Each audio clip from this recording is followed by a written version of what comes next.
Hello for the 8th week in Ordinary Time. Chosen the first reading, 2 verses from Isaiah, and the Gospel, Matthew 6.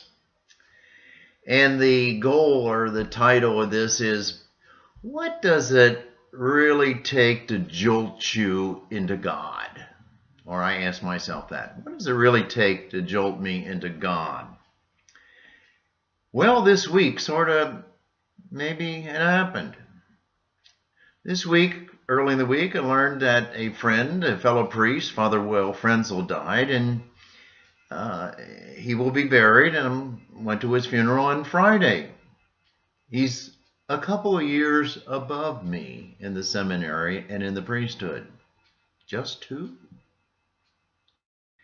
And then 2 days later, I got a call from this Dottie Homerick from Louisville saying that a priest friend of mine that I study with in Europe, he died, and his funeral is on Monday. And so I'll be going to Tom's funeral in Louisville on Monday. He's just 1 year above me in the seminary and in the priesthood. Both are gone. And also during this week, I had money problems or money concerns. You know, they want to charge me all this money to watch over my money. Unbelievable amount of money just to watch my money. What am I going to do? I'm going to give the money away to charity, but I want to give as much away as possible. And it started to consume me about, gee, money. It costs a lot of money just for somebody to watch your money. I don't like that at all. And then I read the scriptures, and in particular, the gospel, the first part of the gospel, where Jesus is telling me when I'm reading it, no one can serve 2 masters. He or she will either hate one and love the other, or be devoted to one and despise the other.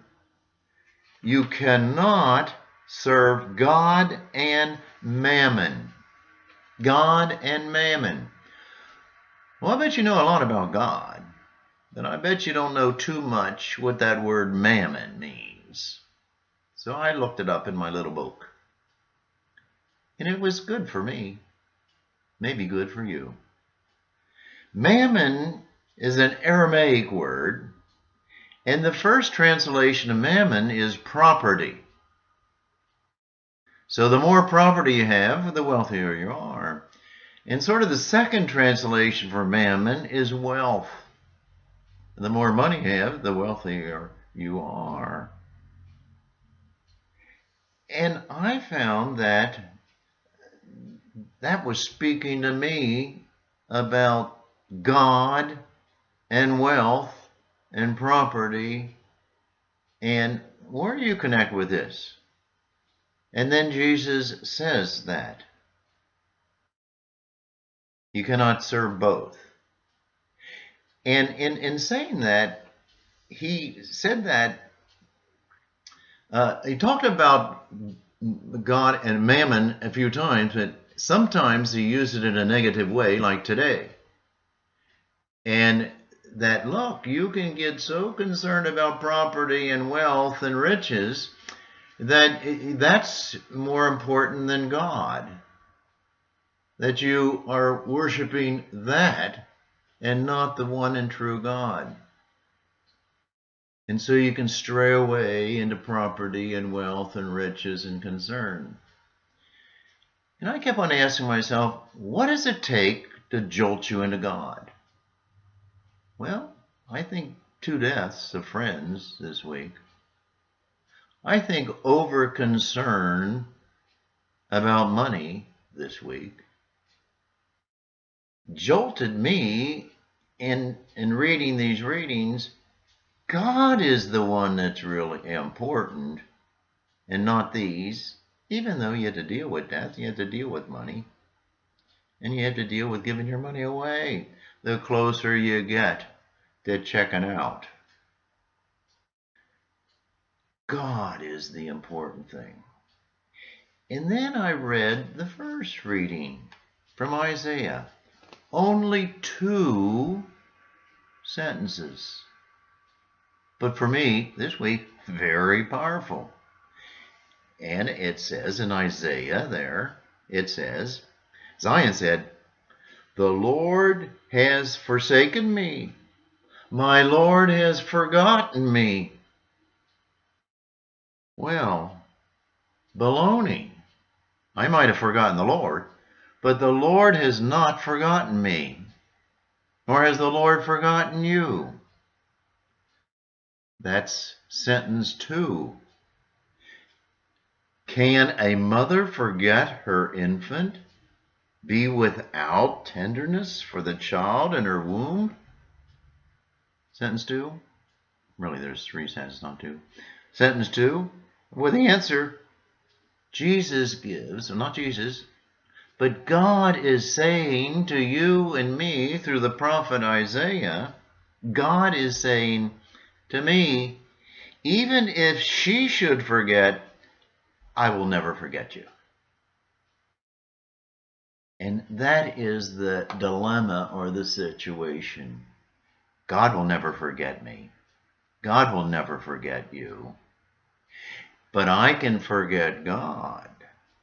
I can get more concerned or involved in death and end of life and money and property and, than God himself. I felt like just reading these readings this week jolted me into God. What does it take to jolt you into God? Maybe not this type of stuff. Maybe it's a friendship that failed. Maybe it's a sickness. Maybe it's the laws of life. I don't know. But somehow we humans have a propensity of moving away from God, getting involved in all these other things, and forgetting God. I think it's a real blessing to get jolted back into how much God loves me, how much God loves you. And God will never forget. You might. God is like a mother. The mother can't forget that baby or that child. And then even God says, even if and you find a mother that will and does, I won't forget you. I won't forget you. The more you know that, the more you realize that, the happier you'll be, and better each day will be.